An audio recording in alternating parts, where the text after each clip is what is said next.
So hello friends, welcome to another video of stock market. IPO का जैसे season चल रहा है, यानी कि इसे आप आईपीओ का आईपीएल भी कह सकते हैं। इसी बीच कल्याण ज्वेलर्स का आईपीओ भी आने वाला है। आज हम इस वीडियो में कल्याण ज्वेलर्स के वीडियो में पूरा डिटेल्स एनालिसिस करने वाले, कंपनी के बिजनेस के बारे में, कंपटीशन के बारे में, वैल्यूएशंस के बारे में, कंपनी के फाइनेंशियल्स के बारे में एंड एट द एंड हम SWOT भी एनालिसिस करेंगे। सो वीडियो को एंड तक जरूर देखिएगा। सबसे जान लेते हैं बिजनेस के बारे में। कल्याण ज्वेलर्स, नाम में ही ज्वेलरी शामिल है। कल्याण ज्वेलर्स ऐसा एक ब्रांड है जिसके बारे में हम सभी जानते हैं। कैटरीना कैफ हो या फिर अमिताभ बच्चन या फिर साउथ के बहुत सारे सेलिब्रिटी, सभी इस कंपनी के ब्रांड एम्बेसडर है। इस कंपनी ने बहुत सारा स्पेंड किया है for its promotion and advertisement, and in India almost everybody is familiar with the name of Kalyan Jewellers. Company design and manufacturer of gold jewellery का बिजनेस करता है। गोल्ड ज्वेलरी जो है उसमें से इनका 75% का रेवेन्यू आता है। नेक्स्ट जो 23% रेवेन्यू आता है वो है स्टैंडर्ड ज्वेलरी यानी कि डायमंड ज्वेलरी से, एंड 2% आता है अदर ज्वेलरी से। कंपनी के पास 107 शोरूम्स है जो कि 21 स्टेट्स में लोकेटेड है। 30 शोरूम जो है वो मिडिल ईस्ट में है। रिसेंटली कंपनी ने बहुत अच्छा इनोवेशन लिया है। कंपनी ने ऑनलाइन अपना सेलिंग स्टार्ट कर दिया है।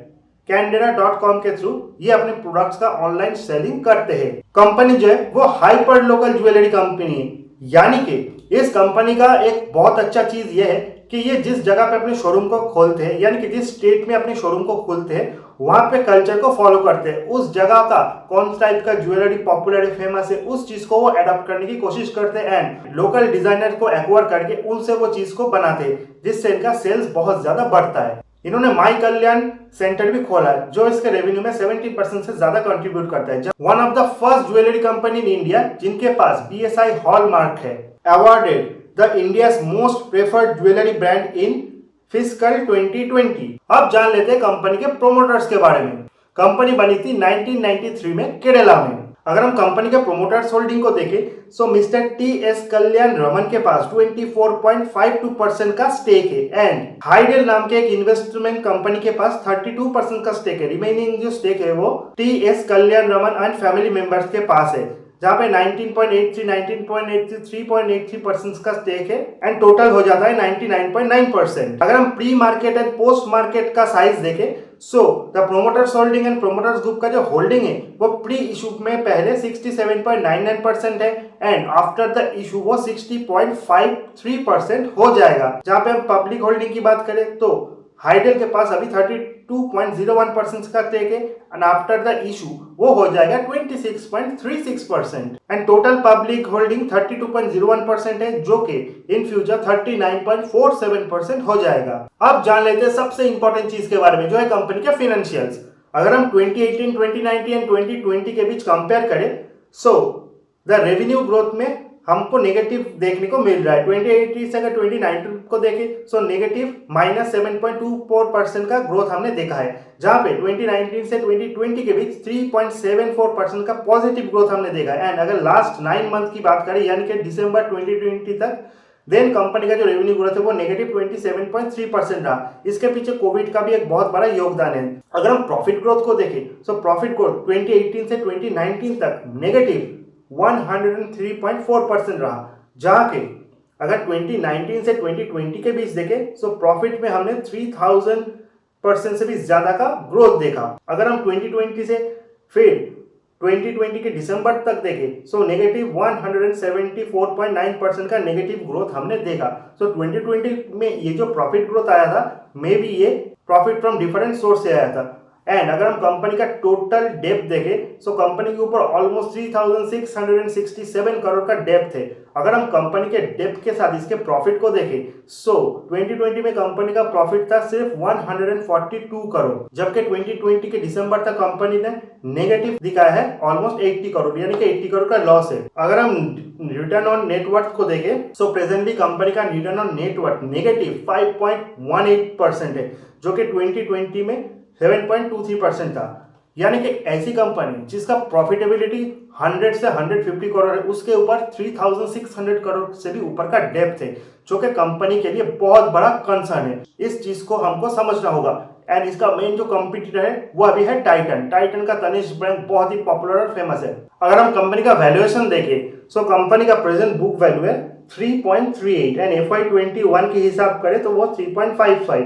अगर हम इंडस्ट्री पी देखें, अगर हम इंडस्ट्री का पीबी देखें वो है 19.59। अगर हम पी रेशियो देखें सो प्रेजेंटली कंपनी का जो पी है वो नेगेटिव 77.68 है, क्योंकि कंपनी जो है वो एक लॉस मेकिंग कंपनी है। अगर FY 2020 को देखें तो इसका पी था 58.39 एंड इंडस्ट्री पी देखें यानी कि 87। ये अगर इंडस्ट्री पी के साथ कंपेयर करें so according to FY 2020 company का वैल्यूएशन जस्टिफाई है, लेकिन अगर FY 2021 को देखें सो कंपनी का पीई नेगेटिव है, यानी कि कंपनी एक लॉस मेकिंग कंपनी है। अगर हम इंडियन डोमेस्टिक ज्वेलरी मार्केट का CAGR ग्रोथ देखें सो 27 से 2012 तक हमने 13.3% का ग्रोथ देखा है।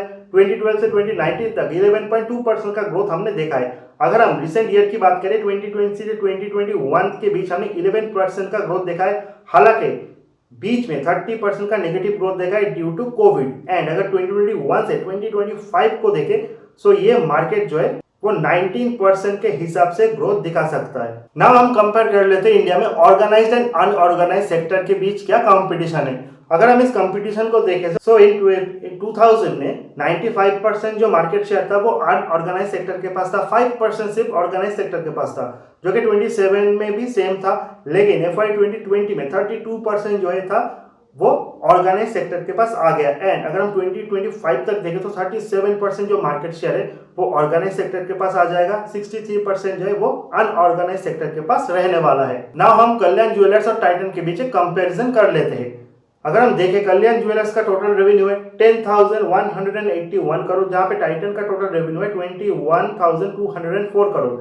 हालांकि टाइटन जो है वो ज्वेलरी के साथ साथ वॉचेस, ग्लासेस, ये सारी चीजें भी सेल करते हैं। अगर हम रिटर्न ऑन नेटवर्थ को देखें सो कल्याण ज्वेलर्स का 6.63%, जहां पे टाइटन का 22.38% है। अगर हम पीई रेशियो को देखें तो टाइटन का पी रेशियो थोड़ा ज्यादा है कंपेयरिंग टू कल्याण ज्वेलर्स, लेकिन टाइटन एक प्रॉफिट मेकिंग कंपनी है एंड टाइटन ने अपने शेयर होल्डर्स को बहुत ज्यादा रिटर्न भी दिया है। अगर हम इसके SWOT एनालिसिस करें तो सबसे पहले अगर हम स्ट्रेंथ की देखें तो कल्याण ज्वेलर्स का ब्रांड नेम इसका सबसे बड़ा स्ट्रेंथ है। कंपनी के पास बहुत सारे ब्रांचेस है इन मल्टीपल सिटीज। कंपनी का डिजाइन हो या फिर कंपनी का सेल्स, कंपनी का हाइपर लोकल स्ट्रेटेजी को फॉलो करना एंड बहुत सारे डिफरेंट सेलिब्रिटी के द्वारा अपने ब्रांड को प्रमोशन करना कंपनी के लिए बहुत ही फायदेमंद रहा है एंड इन फ्यूचर भी कंपनी के लिए बहुत ज्यादा फायदेमंद होगा। अगर हम कंपनी के वीकनेसेस की बात करें तो सबसे बड़ा वीकनेसेस कंपनी के लिए कोविड-19 था। कोविड-19 के कारण कंपनी का जो प्रॉफिट है वो नेगेटिव चला गया एंड इन फ्यूचर भी कोविड के कारण कंपनी को थोड़ा बहुत प्रेशर रह सकता है। सेकंड वीकनेस है वेडिंग सीजन। सिर्फ वेडिंग सीजन में ही कंपनी का सेल्स जो है वो बहुत ज्यादा होता है एंड नॉर्मल टाइम जो होता है वो सेल्स वॉल्यूम उतना ज्यादा नहीं रहता। अगर हम अपॉर्चुनिटीज की बात करें, कंपनी के पास बहुत ज्यादा अपॉर्चुनिटीज है इन फ्यूचर अपनी ग्रोथ को दिखाने के लिए, क्योंकि कंपनी ने बहुत सारे ब्रांचेस ऑलरेडी खोल के रखे हैं। इन फ्यूचर वो और ज्यादा ब्रांचेस खोलेंगे एंड इन फ्यूचर अगर गोल्ड का डिमांड बढ़ता है तो इसका सीधा बेनिफिट कल्याण ज्वेलर्स को मिलने ही वाला है। अगर हम थ्रेड्स की बात करें तो वह कंपटीशन, हालांकि ज्वेलरी जो बिजनेस है उसमें बहुत सारे थ्रेड्स है। अगर हम कल्याण ज्वेलर्स का बात करें उसका मेन थ्रेड्स है टाइटन। टाइटन बहुत ही एस्टेब्लिश ब्रांड है एंड अनऑर्गेनाइज सेक्टर से भी इस पर्टिकुलर ब्रांड को बहुत ज्यादा खतरा है, क्योंकि इंडिया में अभी अनऑर्गेनाइज सेक्टर के पास बहुत ज्यादा मार्केट शेयर है एंड उनका सेल्स भी बहुत ही अच्छा है। सो कल्याण ज्वेलर्स को इन सभी चीजों के बारे में बहुत डिटेल्स में कैलकुलेशन करना पड़ेगा। अब हम जान लेते हैं आईपीओ के डिटेल्स के बारे में। IPO opening date 16 March 2021, IPO closing date 18 March 2021, IPO price 86 to 87, it's a book build issue. अगर हम आईपीओ के साइज को देखें 1175 करोड़, जिसमें फ्रेश इशू है 800 करोड़ का, ऑफर पर सेल है 375 करोड़ का। IPO date 16 March, closing date 18 March, basis of allotment date 23rd of March, initiation of refund 24th of March, credit share to the demat account 25th of March, IPO listing date 26th of March. Now the big question, क्या आप इस IPO पे आपको invest करना चाहिए या फिर नहीं करना चाहिए। In the last 4 days 6 IPO आने वाले हैं, जिसमें से ऑलरेडी 2 IPO लॉन्च हो चुके हैं and in the upcoming days में 4 IPO और आने वाले हैं, जिसमें से बहुत सारे स्पेशलिटी केमिकल्स कंपनी है, ऑटोमोबाइल कंपनी है एंड कल्याण ज्वेलर्स भी है। कल्याण ज्वेलर्स की अगर हम बात करें तो अगर इस IPO में हम इन्वेस्ट करें तो कल्याण ज्वेलर्स के कंपैरिजन टाइटन ने बहुत अच्छा परफॉर्मेंस दिखाया और बहुत बड़ा ट्रस्टेड ब्रांड भी है। सो अगर आप किसी आईपीओ में इन्वेस्ट करना ही चाहते हो तो आपके लिए बहुत सारे और भी अपॉर्चुनिटीज है। अगर इस आईपीओ में फिर भी आप इन्वेस्ट करना चाहते हो तो लास्ट डे तक वेट करो, देखते हैं ग्रे मार्केट प्रीमियम कितना है एंड लास्ट डे में ये आईपीओ कितना ज्यादा ओवर सब्सक्राइब होता है। अगर इस आईपीओ में आप टिके रहना चाहते हो तो सिर्फ लिस्टिंग गेन के लिए अप्लाई कीजिए। लॉन्ग टर्म के लिए टाइटन बहुत बड़ा चॉइस हो जाता है। अगर वीडियो अच्छा लगे तो चैनल को लाइक, सब्सक्राइब और शेयर करना मत भूलिएगा। See you in the next video guys, till then good bye.